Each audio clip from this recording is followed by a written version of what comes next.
In the year of 2024, I DNF'd 34 books. So in today's video, I'm going to be doing a little tier list of all the books that I DNF'd. This is not from best to worst or anything like that. It's just basically categories. So the first one I have is I didn't even try. Then I had I tried too much. Then the middle tier is like boring. And then I have something is wrong with this book, which I'll explain that category when I place books in that. And then the last one is reading 1-star reviews for validation. So the first book we have is Swordcatcher by 𝐸∐ and I think I'm going to place this in reading 1-star reviews for validation. I was so excited because I love 𝐸∐. I love her Shadowhunter world, and I was excited because this is her first adult fantasy book. But then I read it and I was bored because we get introduced to these two characters. This guy is like a stand-in for the prince, so whenever there's important events, he's a stand-in because, you know, if he gets assassinated, like, he knows how to protect himself, and if he gets assassinated, you know, the real prince is alive. But I just felt like it was boring because there's nothing going on in terms of the plot. They were just, I guess, following the two characters within their daily life. I also didn't really like the prince in this book, and then while thinking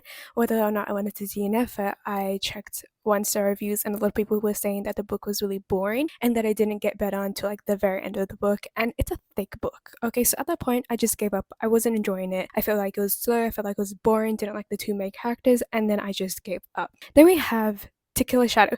This book, I feel like it's either in something is wrong or I didn't even try. But I'm just gonna put it in I didn't even try because I really didn't even try. I think I only read 5% of it and then I gave up. I think the whole premise of the book was really interesting because it's about this forest and there's a mist and these soldiers have to go into this forest, but I think there's like something hiding in it, so a bunch of them die. I think the reason why I didn't really like it is because we have this female lead who I think is supposed to be a really strong character, because obviously all these soldiers, it's a bunch of men and women aren't allowed to fight in these groups or whatever, but our main character is like really strong, and I don't like it because it felt like it was one of those situations where she wasn't like other girls, if that makes sense, because how come she's the only one who's strong at fighting, she wants to fight in this war, and all the other girls are like written as like really weak characters, and I didn't like that, so I decided to DNF it. Also, I think it was something about the writing that I also didn't like. Then we have Powerless, which you guys know, booktube book talk love this book so much, and I think I'm gonna put it in I tried too much because it was so overhyped to the point where I wanted to read it so badly so that I would understand why everyone loved it so much. But when reading this book, I read The Red Queen ages ago, like, I don't know, 2017-ish, but I knew straight away what people were talking about when they said it, like Red Queen. From the moment I read it, I clocked it. Like, it was exactly like the Red Queen. And obviously I didn't finish it, so I don't know like how similar it is to like the Hunger Games and other books. But when I tell you it is like the Red Queen, I knew from the moment I read it. And I think because people said that, oh my god, the romance is so good, they have so much chemistry between each other, I read the banter and I was like, this is so forced. And I hate it how it's like kind of an insta lovey situation where you know straight away that they're like main, I guess, like love thingamajiggy. I also looked ahead to the ending and I was like, the Red Queen, I'm telling you, two brothers, main girly, fighting over one girl. Obviously, I don't know exactly what happens because I haven't finished reading the book, so I can't judge that too much. I do think that I could have finished this book because I think that it's pretty fast paced. Like, I read a good chunk of it before I DNF'd it, but then I was like, yeah, I'm not really liking it. I think Assistant to the Villain would be placed in something is wrong with the book because I don't know how to explain it.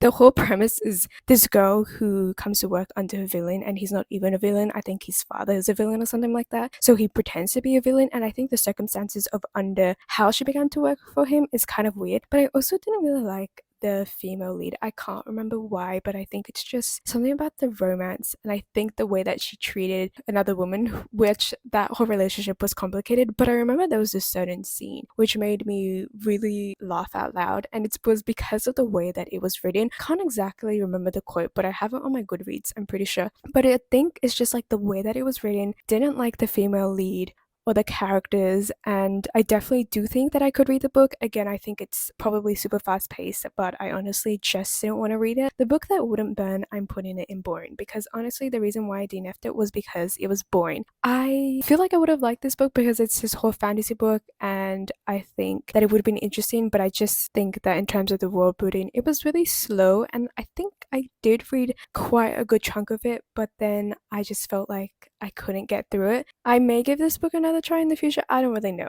I think it's personally just not my type of fantasy book. And then we have House of Beating Wings, which I tried too much. Okay, I tried too hard because I read so much of this book before I decided to DNF it because the main character annoyed me so much. Basically, our main character, she's an adult, okay? At least she's not like a 16, 17-year-old, because at that point, maybe I would give you some leeway from the way that you're acting. But basically, girly is friends with this prince. She's in love with this prince.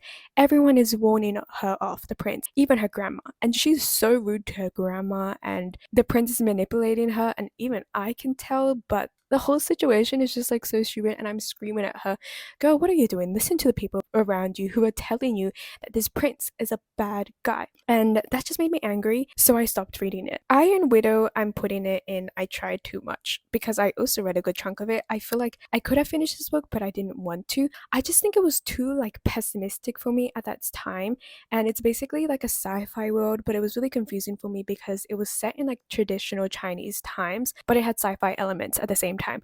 Like they were, I don't know if it's like robots or something. It's kind of like not Transformers. I forgot what it's called, but it's a movie where these people are like in these robots and they control these robots and save the world. It's something like that. It could be like Voltron, you know? Like they have a bunch of, I swear, shows that are kind of the same thing. But basically, our main girlie is not treated well by her parents and her grandparents because she's obviously a woman. And then they have Chinese traditional things such as like foot binding and stuff like that, which kind of confused me in the sci-fi world. But I just think that the main character was really angry, which, you know, that's okay. She was treated very badly, so I understand. But I just think that at the time of reading the book, I wasn't maybe in the right headspace to read it. I do think that I can definitely like pick it up again in the future, but I did read a good chunk of it before I decided to DNF it. Daughter of the Pirate King, I think it was, I didn't even try and something is wrong with this book, but I'm gonna put it in this category. I think I was really excited to read Daughter of the Pirate King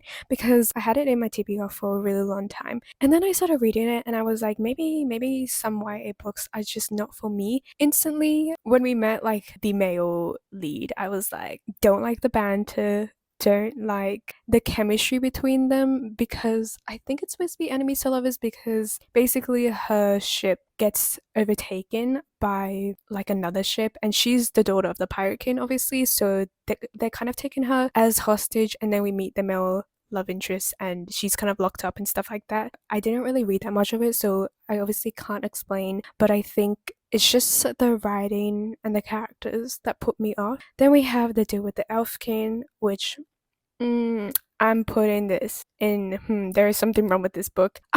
First of all, we have our female lead, and I think there's this thing where once in like something years, a person will get like special powers, and then they would have to like marry the elf king. She later gets revealed to have that special power, but like she didn't know, and basically she had this like childhood friend who she was in love with, and he tried to convince her to like run away with him, but she refuses because she has to stay back because she's a healer and she's the only healer that her town has, and she wants to take care of them. And then basically he betrayed her, and then snap of a finger, she's like, I'm no longer in love with you, which, yeah, that's a good thing. But I just feel like there was no, I guess, transition from the betrayal and her being hurt and then her saying that she doesn't love him, if that makes sense. Like, I feel like there should be like a few steps, if that makes sense, but it just felt like a snap. Like she loved him and then all of a sudden she doesn't. There was no, I guess, like agonizing over his betrayal. It was just so fast. And then I really did try to read a lot of it, but again, it was the writing. Legendborn,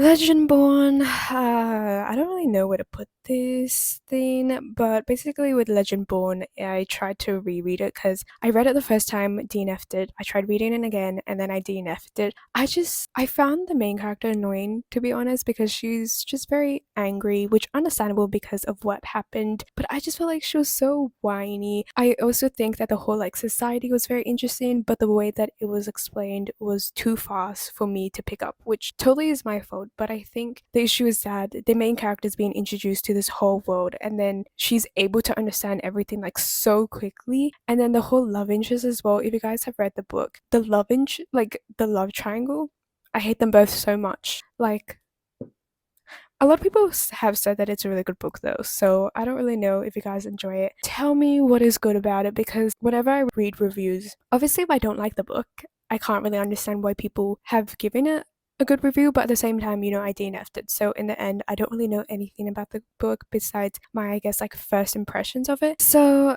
I don't know where to put this. I think I'm gonna put this in I didn't even try, because I really didn't, because I think since I already DNF'd it in the past, I kind of had the expectation that I may DNF it again. And then I Love You So Mochi is something was wrong with this book. And I don't know why, but I don't like it when a main character has roots in like an East Asian country. She lives in like a Western country such as America. She moves to her East Asian country to either like visit her family, blah blah blah blah. In this book, our main character is Japan. And then every single time they go to like an East Asian country, every single person she meets can speak English or is American. I just feel like it's so unrealistic. In 𝐸𝐸 Kitty, because that's a whole plot of 𝐸𝐸 Kitty as well, I feel like that kind of makes sense because obviously she goes to an international school. But yeah, I just don't understand how every person you meet can speak English, like fluent English, because when I go to Asian countries, they cannot speak English and I don't expect them to speak English either. So I just feel like it's so unrealistic. And I've read so many books that are kind of the same thing. Like there are so many K-pop books that kind of do the same thing. Tokyo, I think Dreaming or Tokyo Ever After kind of do the same thing. Vampire of Eden is I tried too much. Okay, I tried too much because I was so excited to read this book. It's written by the same author who wrote Law and Lust, and I think it's set in the same universe. And I love Law and Lust so much. And then I read this book so excited. It's just like a pure romance book. Was excited to like fly through it because Law and Lust is such like a fast and easy to read. Literally the reason why I decided to DNF it was because I didn't like the love interest, because our main character is very sheltered, and I think the love interest was like a tailor because it was a big event. Oh yeah, the main character was engaged to a guy. Love that guy. But I didn't like the male love interest because I think something about him kind of gave me the creep, because our main character,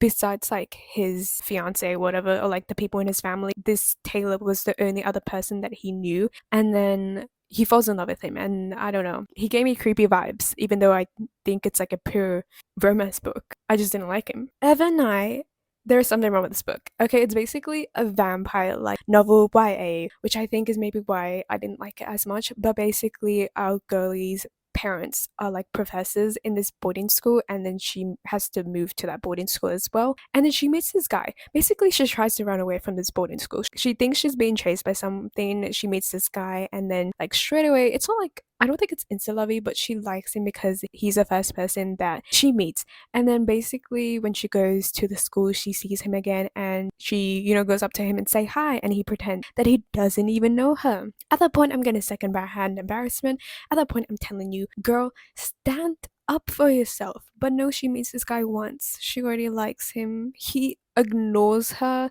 second her embarrassment, and then I think when he meets her alone, he like, acknowledges her. But I was like, no. One last stop is I didn't even try. Like, I don't know what was wrong with this book. I think I just wasn't in the mood. I just wasn't in like a supernatural romance mood. And I think at this point I did DNF like quite a lot of books one after each other. So I think this month in particular, I don't know what month it was, like April, Mayish, I DNF'd quite a lot of books. Queen of Shifting Sands, or something's wrong with this book. This was actually an arc, so I think that was my mistake. After reading these two books, because Meet Cute Reboot was also an arc, I just gave up on reading arcs. I think my issue with Queen of Shifting Sands is that our main character's fiance passed away, and then her fiance has a younger brother, and I think she's getting married to the younger brother, but female lead as well is like expected to be the queen, because obviously she was gonna marry the deceased brother. But every single time we got like a hint or like a flashback of the deceased brother, he just didn't feel like a real character to me, so I didn't really care. And I feel like there was certain parts of the book where I just feel like it wasn't explained properly, because she's a queen and everyone was talking about like how much they look up to her, how much they love her, but I was kind of like, why do you even love her? She hasn't done anything for you. I know I'm being like very nitpicky at the point, but I want to explain my thoughts of why I want to DNF these books. Anyways, I DNF'd Meet Cute Reboot as well, and this was purely just because it was about cheating. It was so stupid. Basically, our main character, she creates this like, I think this AI dating app, and then this guy who cheated on her in the past matched with her on this app, but I think he manipulated his friend, not manipulate, he manipulated his way into matching with her, and he was in the situation of like, oh my god, she was the love of my life, but like I cheated on her, and then obviously they get back together because it's Meet Cute reboot. And I was like, you gotta be kidding me. I'm not reading a romance book about like cheating. No. Practically Ever After, I think I didn't try. I didn't try because I started reading it and I was like, I think I'm just over this kind of like contemporary YA book. So this one, I think I just wasn't in the mood. I think I just outgrew this kind of genre. Oh my god, Allegiance, let me tell you the whole drama surrounding this book, okay? Because it is a lot, basically. This is the second book in the Betrothed series, and it's about like Fae. So our main character didn't know she was Fae because she was born in the human world. And she later finds out that she's Fae. She's engaged to the Fae prince. And then, I don't know what happened in the first book because I don't remember anything, but basically in the second book, she forgets what happens to the Fae prince. Spoilers. But yeah. Anyways, she forgets about him and she has a guy best friend. The guy best friend likes her. So she ends up dating the guy best friend. The guy best friend knows that she's betrothed to the Fae prince. The Fae prince knows that she's dating the guy friend, but he is like, yeah, you can date her. But once she gets her memory back, she's coming back to me. And I'm sitting there, my mouth wide open, and I'm like, what is this three-way like cheating thing going on? She gets her memory back.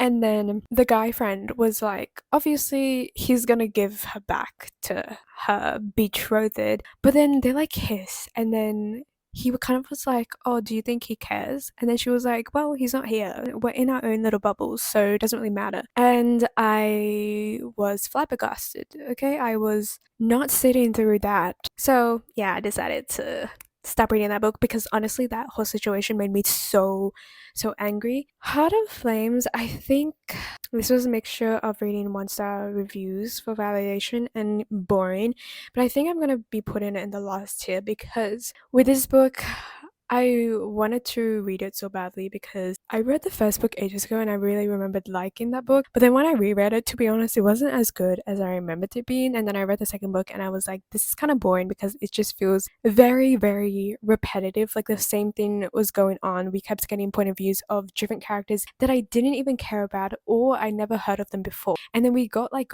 one or two point of views of the characters and then we would go back to the main characters. And I'm like, what is even the purpose of these characters? And then I just was like, this feels so repetitive. It feels so slow. So then I looked at reviews and a lot of people were agreeing with me. So I was like, okay, I would just DNF it. Also, I read ahead to like the last book in the series because sometimes I like reading ahead to see if it's like worth it for me to read it. And then I was like, nah.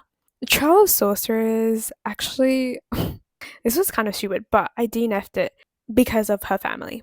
I think I would have loved this book. I love the whole like premise of fantasy. She's in like this boarding school. We have the love interest who kind of acts mean towards her, but I feel like it's because he's misrepresented. But then her whole family really, really pissed me off because basically she isn't really in control of her powers and then she ends up killing someone and injuring another person, which, yeah, bad thing. But instead of teaching her how to control her powers so that that doesn't happen again, they instead just like blame her for that and they show a lot of favoritism to her brother and just like the way that they talk about her behind her back. And I feel like they're trying to like protect in some sort of way, but at least teach her how to control her power. And then I don't know, the way that they kept treating her was so bad and I got sick of it. And I think I read like near 50% of the book, but then I couldn't stand her family, so I gave up. The Blood Mercy, I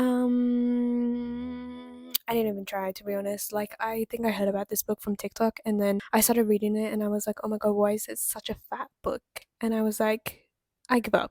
It also felt kind of like boring. It didn't catch my interest straight away. So I just was like, I'm not gonna force myself to read something. Queen of Faults. I think, unfortunately, there's something wrong with the book because I read the first two books in this series and then the first two books were crazy, not gonna lie. I did really like them and then I read this book and I was like, I think it's getting a bit out of hand. Also, I hate multiple point of views, especially from characters that I've never heard about, that I've never cared about, and then all of a sudden the point of view pops up. But I think at this point, the main characters were getting a little bit unhinged, and I think it made me uncomfortable because the relationship, I felt like the female lead was very forceful towards the male lead, and the male lead, his reaction was very understandable because there was a lot of betrayal, a lot of stuff where I'm like, yeah, you don't like it, and that totally makes sense. So I felt like the female lead was very pushy. I don't really remember how much I read of this, but I think that I did really try and push through. And then we have The Familiar. I think this is both. I didn't even try and read in one-star reviews for validation because I wanted to know if it got better. Because again, Lee Bardugo, another author that I really like. To be honest, I can't even remember what this book is about. I think our main character had like magic or something like that. But that's all. Like I can't really remember what it was about. Fate, Ink and Blood. I didn't like this book. I'm sorry, I just didn't like it. I got secondhand embarrassment from our female lead because basically she has a husband, he treats her badly. She meets this guy when she's like down at the beach or something. He's hot. That's the first thing that she notices. His father comes in, threatens her to marry him, but she's in love with his son that she met for like one day. And then there was this whole scene where basically a girl approached him and was like flirting with him, and then she got mad and angry because of that. She goes up to him and is like, can we talk? Because she wants to divert his attention away from the girl, and he's like, why should we talk? What do we have to talk about? And I was like, secondhand embarrassment. Like I could not read that. And then the fact that she met him for like one day and she was already like, I'm in love with him.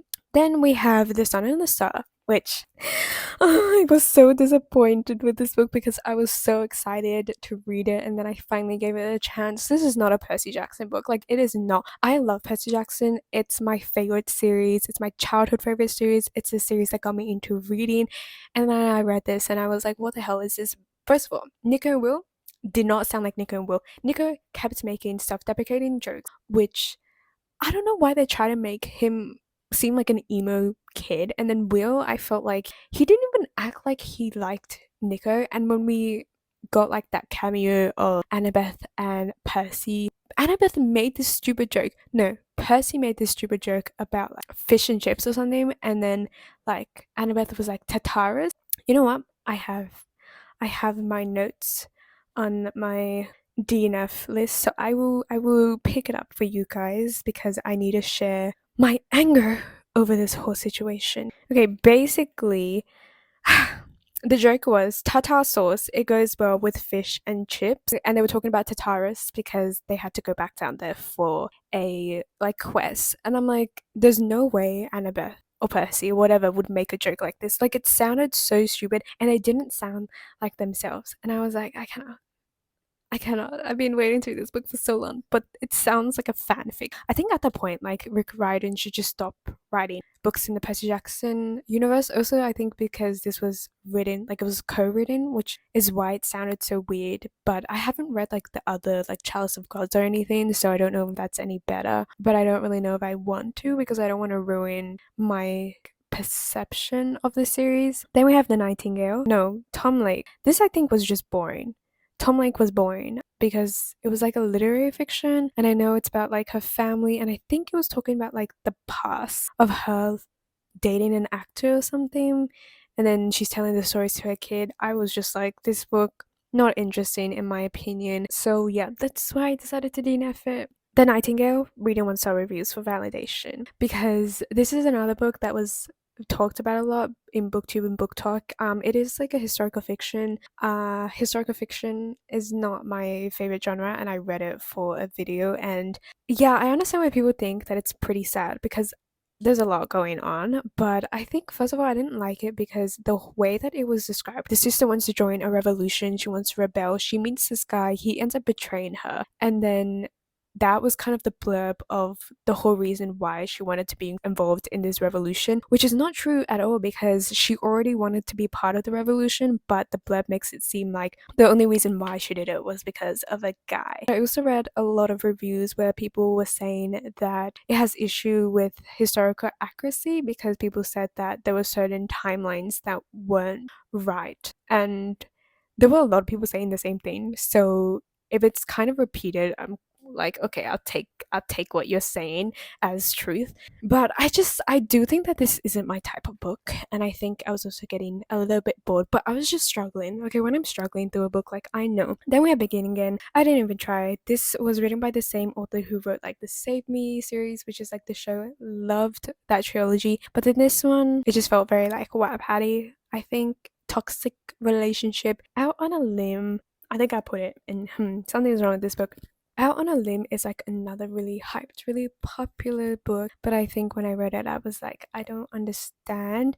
First of all, the banter between the two characters, the guy felt like a brick wall, and I think that the main character was really whiny, really annoying, not my type. And I think she kept making like these stupid jokes, and I was like, there was this whole line as well, which I was like, from that moment I saw that line, I was like, no. Basically, I couldn't even get through the first chapter, if I'm being honest. Like, I knew from the first chapter that I was gonna struggle, and then when I read this line, I gave up. So basically, I fought the urge to crawl into his lap and purr, and this was when they were having, the one night stand at the beginning of the book. And then I was like, why would you put that imagery in my head? So for Eon, I would say I try too much, because I read the second book, Iona, a long time ago. I was like, okay, let me read the first book, and I think I found it boring, if I'm pretty honest. Maybe I should put it in boring instead, because I realized I do not have a lot of books in boring. But no, I read, I think, a good chunk of it. It's pretty interesting because it's like Chinese zodiac signs. She pretends to be a boy because that's the only way she can be picked to be chosen by a dragon, and that whole part of it was interesting. But it was just like, you know what, I'm putting it in boring, because basically Girlie was doing nothing. She had to train or stuff like that, and then I swear there was nothing going on in this book besides her describing all the different places and scenes and stuff like that. And I was like, where's the plot? It was also very political. Nothing wrong with it being political, but I think it was just whole descriptions of everything that I was like, please just hurry up a little bit. And I gave up. House of Salt and Sorrows, I didn't even try, if I'm being honest. This is like a dark, atmospheric 12 Dancing Princess kind of book, where basically a lot of their sisters have passed away, and they think it's like this curse. And then there's this house that they live in. It's giving like very dark, again, atmospheric, kind of dreary vibes. And at that time, honestly, just wasn't in the mood for that. I still don't think I'm in the mood for that. So I just think that this book personally wasn't for me. And then A Fragile Enchantment. I don't even remember what this book is about, so I'm just gonna put it in. I didn't even try. I think I was like, oh my god, the cover is so pretty. Oh no, I do remember what this book is about. Okay, no, I'm moving it into There's Something Wrong with This Book. Basically, a main character, she has like this special power to, I guess, like weave stuff into clothes, and then she gets caught in by the prince who's getting married to like tailor or like make his fiancée clothes or something like that. And then I think there's this whole situation about like, oh, her like grandmother and parents didn't want her to use her powers, but she went against their wishes. And then the prince is the love interest. And I think I also read reviews of people being like, the romance was not good. Something about like him treating her really badly. So you know what? This could be placed into reading 1-star reviews for validation, because I don't know. I really liked the cover. That's why I wanted to read this book. But yeah, I think just from the reviews that I read, people were saying that the romance was pretty bad. He wasn't treating her nicely. Also, I found the main character kind of annoying, if I'm being honest. We have the last 2 books in this tier list. Things a Bright Girl Can Do. I actually read, I think, like 60% of the book. Like, I read a good chunk. I just think that it wasn't for me because it's a historical fiction. As I said, I struggled with historical fiction. So it's basically about the women's suffrage, and we have 3 main characters who are kind of involved in it in different ways. And then in this book, World War II starts, and as I mentioned before, don't like reading books about war because it's just really devastating. So I did try and read it. I did try to get through it as much as I possibly could. And I do think that it was like really interesting reading it. I definitely felt like maybe if I took it a little bit slower, I would have finished it. But I think that, again, historical fiction is just not my type of genre, and that made it even harder for me to read the book. And then the last book, The QB Bad Boy and Me, I'm putting in here because it's a Wattpad book. And I think that should explain everything. I also didn't really try with this book. That is basically my tier list. As you can see, I put a lot of books in something is wrong with this book, and I feel like a majority of them could also go into I didn't even try. But when I say like something is wrong with this book, I'm obviously okay, no, I'll be honest, like I in my opinion, there was something about it that was off and that I didn't really like. So that's why I put it in that section. That obviously doesn't mean that the book is bad or anything. I don't know. It's your opinion. That's basically all the books that I DNF'd though. I'm hoping in 2025 I DNF more books because, I don't really want to force myself to read books that I don't like. But I want to say that with this tier list in general, I may sound really mean with my thoughts and I guess critics about these books, but when it comes to DNFing books, I want to give reasons for why I DNF a book. So I'm not just DNFing it for like no reason. There are things that I'm DNFing it for, whether it's like the plot, the characters, the writing, just like little things, as you could hear me rant about in this video, because certain books, the drama in them were kind of crazy. But that's all the books that I DNF'd in 2024. Let me know some of the books that you guys DNF in 2024. Thank you guys for watching. Please like, subscribe, and all that jazz. And I will see you guys in another video. Bye!